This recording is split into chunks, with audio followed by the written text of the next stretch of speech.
Bonjour à tous, j'espère que vous vous portez bien. Moi, je vais bien par la grâce de Dieu. Alors, aujourd'hui, je voudrais qu'on parle sur un petit truc.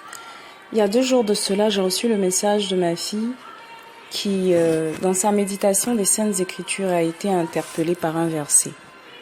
Et le verset de Luc, le chapitre 19, versets 27 à 28. Donc, voici ce que le verset dit. Le verset dit « Au reste, amenez ici mes ennemis qui n'ont pas voulu que je régnasse sur eux et tuez-les en ma présence. » Après avoir ainsi parlé, Jésus marcha devant la foule pour monter à Jérusalem. Alors, la préoccupation de ma fille, c'était justement de savoir est-ce que Jésus avait donné l'ordre à ses disciples d'aller chercher ses ennemis et de les emmener devant lui pour qu'ils soient tués. Est-ce que Jésus avait commandité le meurtre de ces personnes-là? Honnêtement, j'ai plusieurs fois lu le livre de Luc et même le chapitre 19, mais franchement, j'ai toujours retenu l'histoire de Zachée, l'histoire de l'homme de haute naissance qui alla se faire investir de l'autorité royale et qui revint faire le compte avec ses serviteurs, mais jamais je n'ai remarqué le verset 27. Jamais. C'est-à-dire que souvent quand vous lisez la parole de Dieu, il y a certains versets qui sautent, comme qui se détachent du lot. Mais ce verset-là n'a jamais attiré mon attention. Et pourtant, j'ai plusieurs fois lu. Pour dire quoi? Que on ne finit pas de découvrir la parole de Dieu. La Bible est un livre extraordinaire que je vous invite vivement à découvrir et à redécouvrir. Alors, pour revenir à notre histoire, j'ai voulu la partager avec vous parce que je me suis dit que peut-être que d'autres personnes aussi, comme elle, se sont posé la même question. Peut-être que certains identifient Jésus comme un meurtrier ou bien comme une personne un peu bizarre. Donc, on va partager ensemble ce moment. Le Saint-Esprit de Dieu va conduire toutes choses et va nous faire du bien. Alors, lisons ensemble Luc 19, le chapitre de Luc 19, mais cette fois-ci à partir du verset 11. Jusqu'au verset 26. On va lire plus haut pour voir un peu le contexte de l'histoire. La Bible dit, ils écoutaient ces choses et Jésus ajouta une parabole parce qu'il était près de Jérusalem et qu'on croyait qu'à l'instant le royaume de Dieu allait paraître. Il dit donc, un homme de haute naissance s'en alla dans un pays lointain pour se faire investir de l'autorité royale et revenir ensuite. Il appela 10 de ses serviteurs, leur donna 10 mines et leur dit « Faites-les valoir jusqu'à ce que je revienne. » Mais ses concitoyens le haïssaient et ils envoyèrent une ambassade après lui pour dire « Nous ne voulons pas que cet homme règne sur nous. » Et lorsqu'il fut de retour, après avoir été investi de l'autorité royale, il fit appeler auprès de lui les serviteurs auxquels il avait donné l'argent afin de connaître comment chacun l'avait fait valoir. Et le premier vint et dit, « Seigneur, ta mine a rapporté 10 mines. » Et il lui dit, « C'est bien, bon serviteur, parce que tu as été fidèle en peu de choses, reçois le gouvernement de 10 villes. » Le second vint et dit, « Seigneur, ta mine a produit 5 mines. » Il lui dit, « Toi aussi, sois établi sur 5 villes. » Un autre vint et dit, « Seigneur, voici ta mine que j'ai gardée dans un linge, car j'avais peur de toi, parce que tu es un homme sévère. Tu prends ce que tu n'as pas déposé, et tu moissonnes ce que tu n'as pas semé. » Il lui dit, « Je te juge sur tes paroles, méchant serviteur. Tu savais que je suis un homme sévère, prenant ce que je n'ai pas déposé et moissonnant ce que je n'ai pas semé. Pourquoi donc n'as-tu pas mis mon argent dans une banque, afin qu'à mon retour je le retirasse avec un intérêt? » Puis il dit à ceux qui étaient là, « ôtez-lui la mine et donnez-la à celui qui a les 10 mines. » Ils lui dirent, « Seigneur, il a 10 mines. » Je vous le dis, on donnera à celui qui a, mais à celui qui n'a pas, on ôtera même ce qu'il a. Voici le verset. Au reste, on continue en même temps. Au reste, amenez ici mes ennemis qui n'ont pas voulu que je régnasse sur eux et tuez-les en ma présence. Après avoir ainsi parlé, Jésus marcha devant la foule pour monter à Jérusalem. Voilà, ça c'est ce que le verset dit. Voici ce que le verset dit. Alors elle, comme je disais, sa préoccupation était de savoir si Jésus avait commandité le meurtre de ces personnes-là. Mais je veux aussi qu'on lise Je veux aussi qu'on lise en plus de ce verset, qu'on lise Ésaïe 9 à partir du verset 5. La Bible dit « Car un enfant nous est né, un fils nous est donné, et la domination reposera sur son épaule. On l'appellera admirable conseiller, Dieu puissant, Père éternel, prince de paix. » On va aussi lire le psaume 2 à partir du verset 6. La Bible dit « C'est moi qui ai oint mon roi sur Sion, ma montagne sainte. Je publierai le décret. L'Éternel m'a dit, tu es mon fils, je t'ai engendré aujourd'hui. Demande-moi et je te donnerai les nations pour héritage, les extrémités de la terre pour possession. Tu les briseras avec une verge de fer, tu les briseras comme le vase d'un potier. Et maintenant, roi, conduisez-vous avec sagesse, juge de la terre, recevez instruction. Servez l'Éternel avec crainte, réjouissez-vous avec tremblement. Baisez le Fils de peur qu'il ne s'irrite, et que vous ne périssiez dans votre voie, car sa colère est prompte à s'enflammer. Heureux ceux qui se confient en lui. D'accord? On va aussi lire Jean 18 à partir du verset 37. On va lire que le verset 37. Pilate lui dit,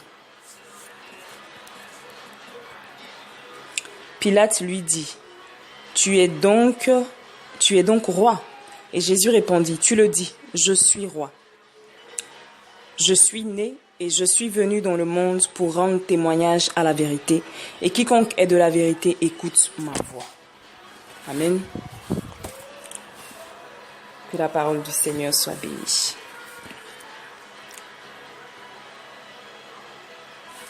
Alors, le passage de Luc 19, du verset 11 au verset 27.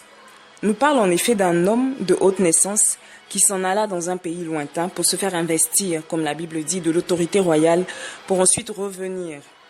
Et en son absence, certains se sont opposés et ont refusé qu'il vienne régner sur eux. Mais avant de partir, cet homme-là avait donné des instructions à ses serviteurs. Il avait donné des biens à ses serviteurs et il leur avait demandé d'en prendre soin, de les faire valoir, comme la Bible nous l'explique. De les faire valoir jusqu'à ce qu'ils reviennent.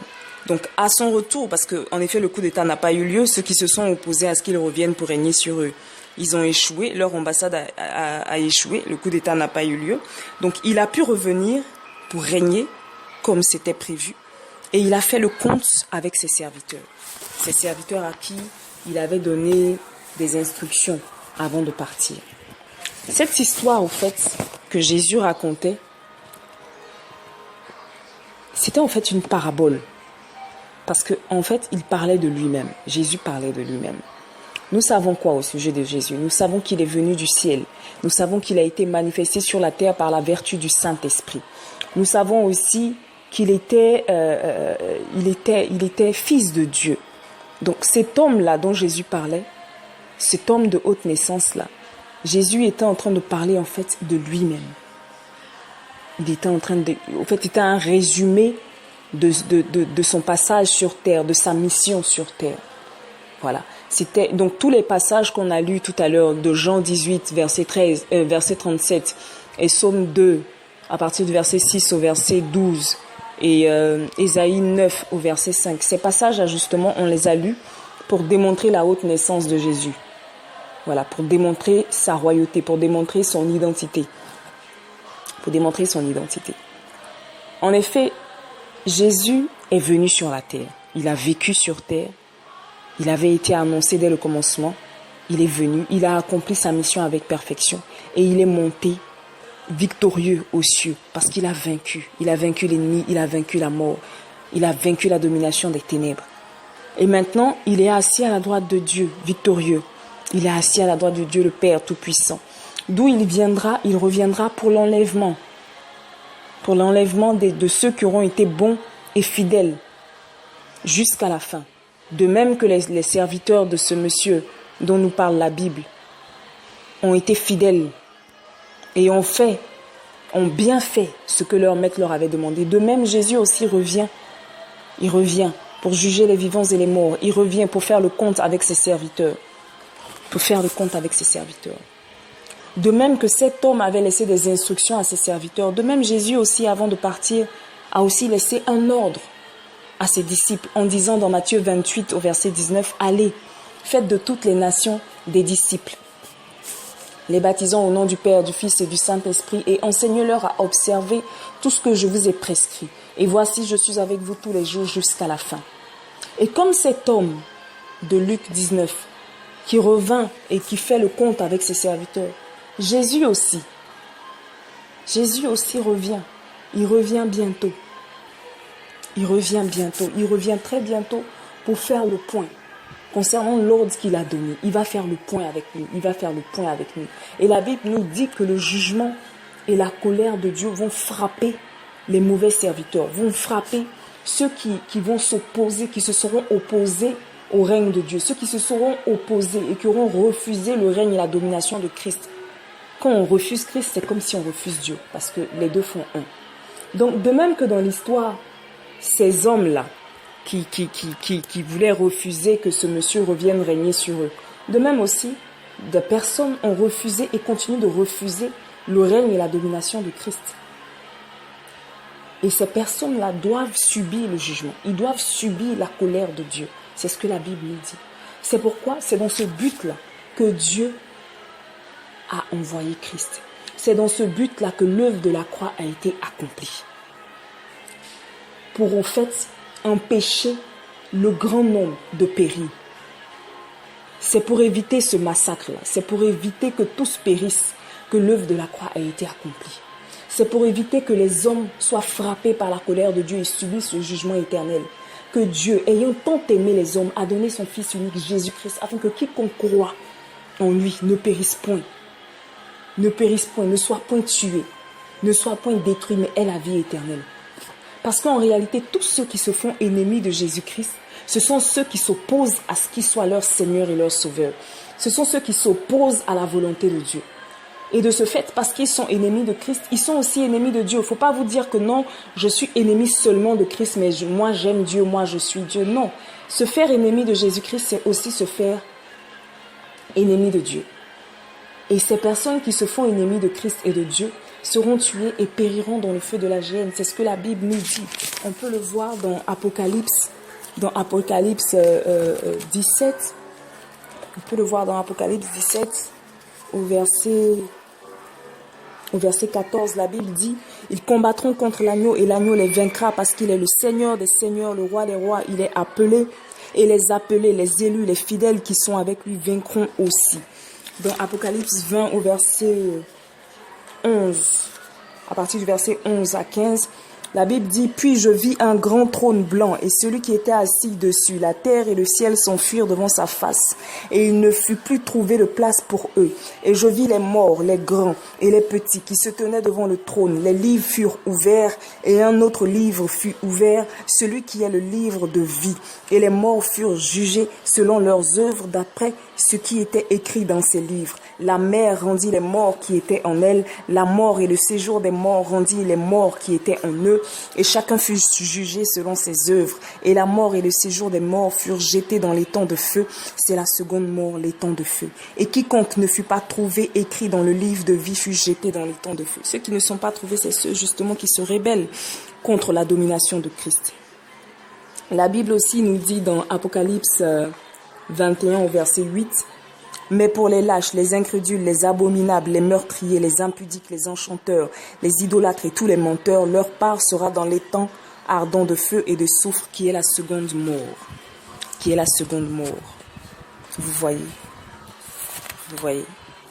Donc, c'est terrible.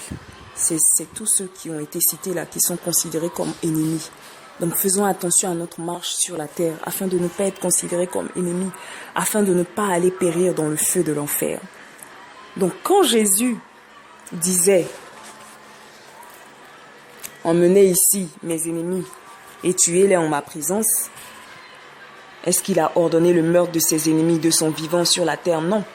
Le verset 27 de Luc 19, en fait, est une prophétie de ce qui doit arriver. C'est une prophétie qui nous révèle que ceux qui s'opposent au règne de Dieu périront au temps fixé. Ils périront. Car le but de Dieu est que son règne vienne sur la terre et que sa volonté soit faite sur la terre comme elle est faite dans les cieux. C'est ça le but de Dieu. Donc ne rejetons pas Christ. Parce que rejeter Christ, c'est rejeter Dieu. Ne rejetons pas Dieu. Parce que rejeter Christ, rejeter Dieu, c'est s'opposer au règne de Dieu, c'est s'opposer au règne de Christ. Parce que les deux font un. Le règne de Dieu, le règne de Christ, c'est un même règne. Voilà. Et s'opposer au règne de Dieu, rejeter Dieu, rejeter le Christ, empêcher le royaume de Dieu de se manifester, c'est devenir ennemi de Jésus-Christ. Et c'est donc devenir ennemi de Dieu. Et nous ne pouvons pas prendre ce risque-là, de se faire ennemi de Dieu. C'est un peu trop fort pour nous. C'est un trop grand risque.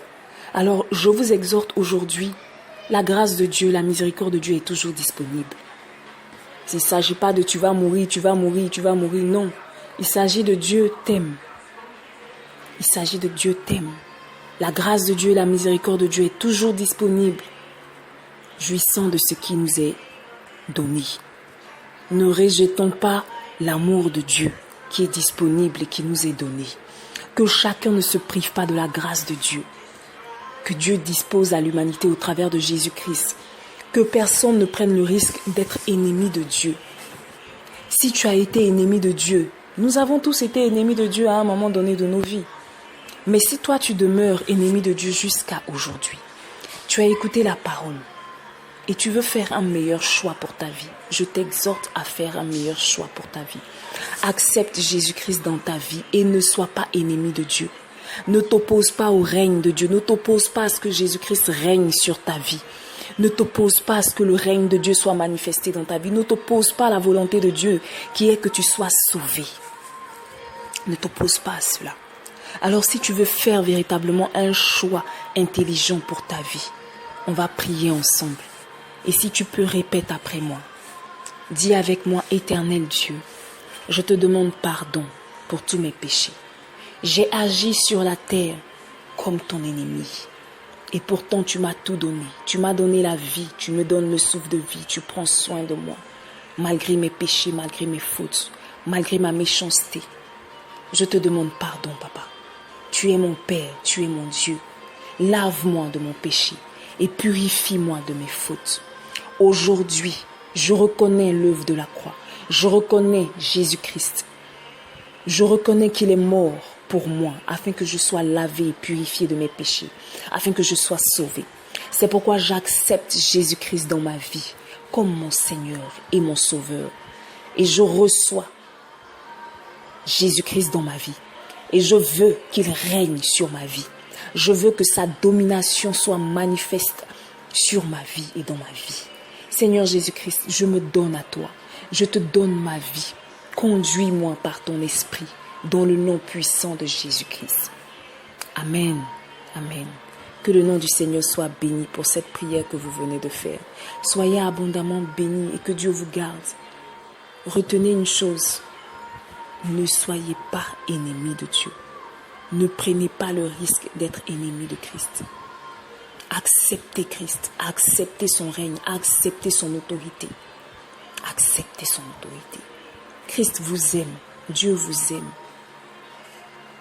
Ne vous privez pas de cet amour-là. Amen. Ne vous privez pas de cet amour-là. Que le nom du Seigneur soit béni. Je vous aime et portez-vous bien. Que Dieu vous garde et portez-vous bien. Demeurez dans l'amour de Dieu au nom de Jésus-Christ. Amen. Bonjour à tous. J'espère que vous